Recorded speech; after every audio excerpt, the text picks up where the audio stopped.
சாபத்தின் அடையாளங்கள். Praise the Lord. என் பகைவர் எழுந்தாலும் என்னை பற்றியே வசைபாடுகிறார்கள். ஆண்டவரே, அவர்களின் செயல்களுக்கேற்ப அவர்களுக்கு கைமாறு அளித்தருளும். நீர் அவர்கள் மனதை கடினப்படுத்தும்.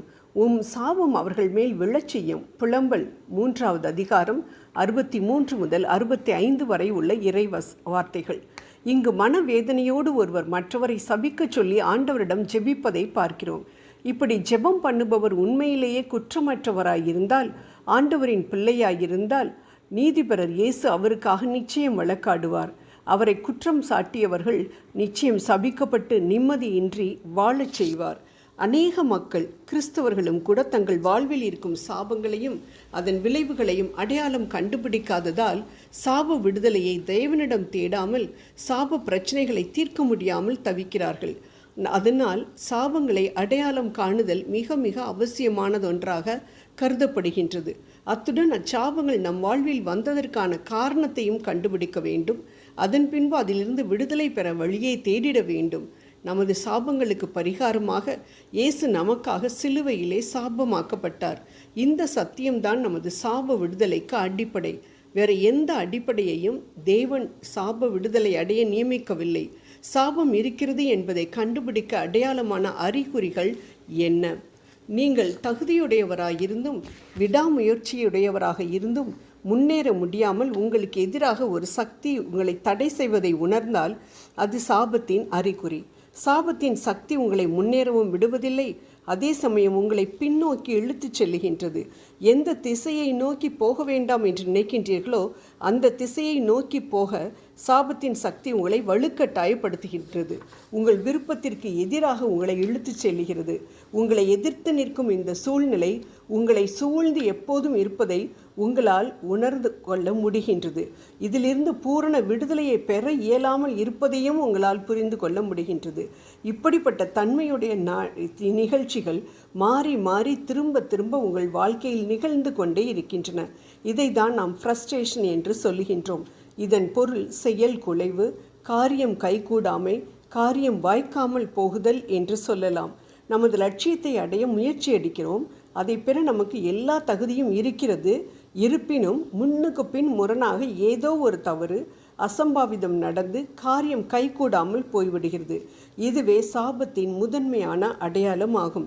இன்னும் அநேக அடையாளங்கள் விவிலியத்தில் உபாகமம் இணைச்சட்டம் 28ஆம் அதிகாரத்தில் 15ஆம் வசனத்திலிருந்து 68ஆம் வசனம் வரைக்கும் கொடுக்கப்பட்டிருக்கின்றது. அந்த வேத பகுதியை நாம் வாசித்து பார்த்தோம் என்றால் நம் வாழ்வில் சாபம் உள்ளதா இல்லையா என வெகு எளிதாக நாம் அடையாளம் கண்டு கொள்ள முடியும். பொதுவான சாபத்தின் அடையாளங்கள் என்று பார்த்தோம் என்றால் முதலில் வருவது மனநிலை சம்பந்தப்பட்ட வியாதிகள், பைத்தியம் பிடித்தல். அடுத்து பாரம்பரியமாக வரும் உடல் வியாதிகள், என்ன வியாதி என்று மருத்துவரால் கண்டுபிடிக்க முடியாத நோய்கள். அதற்கடுத்து கருச்சிதைவு, மாதவிலக்கு ஏற்படாமை, உதிரப்போக்கு, மலட்டுத்தன்மை போன்ற பெண்களுக்கான வியாதிகள். அதற்கடுத்து மன வாழ்க்கையில் ஏற்படும் குடும்ப தகராறுகள், விவாகரத்து, கணவனும் மனைவியும் ஒப்புரவாக விரும்பியும் கூடாமல் போகுதல். அடுத்தது சதா காலமும் பணப்பற்றாக்குறையும் எப்படியோ செலவழியும் அவசியமற்ற பிரயோஜனமில்லாத செலவுகள். அடுத்தது எதிர்பாராத விபத்துகள், அடிக்கடி விபத்துக்குள்ளாவது. அடுத்தது இயற்கையாய் இல்லாத மரணம் ஏற்படுவதும் தற்கொலைகள் செய்து கொள்ளுவதும். அதற்கடுத்தது தேவ ஆவியின் மூலமாய் இல்லாமல் அசுத்த ஆவிகளால் வரும் இயற்கைக்கு அப்பாற்பட்ட சக்தியை பெற்றிருப்பது. அடுத்தது வேலை செய்யும் இடத்தில் குழப்பங்களும் விரோதமும். அடுத்தது அடிக்கடி ஏற்படும் மனச்சோர்வு, வாழ்க்கையில் ஒரு பிடிப்பு இல்லாத தன்மை போன்ற இவைகள் சாபத்தின் அடையாளங்கள் ஆகும். இப்படிப்பட்டவைகள் நமது வாழ்வில் காணப்பட்டால், ஒன்று காணப்பட்டால் அதை உடனே சாபம் என்று சொல்லிவிட முடியாது.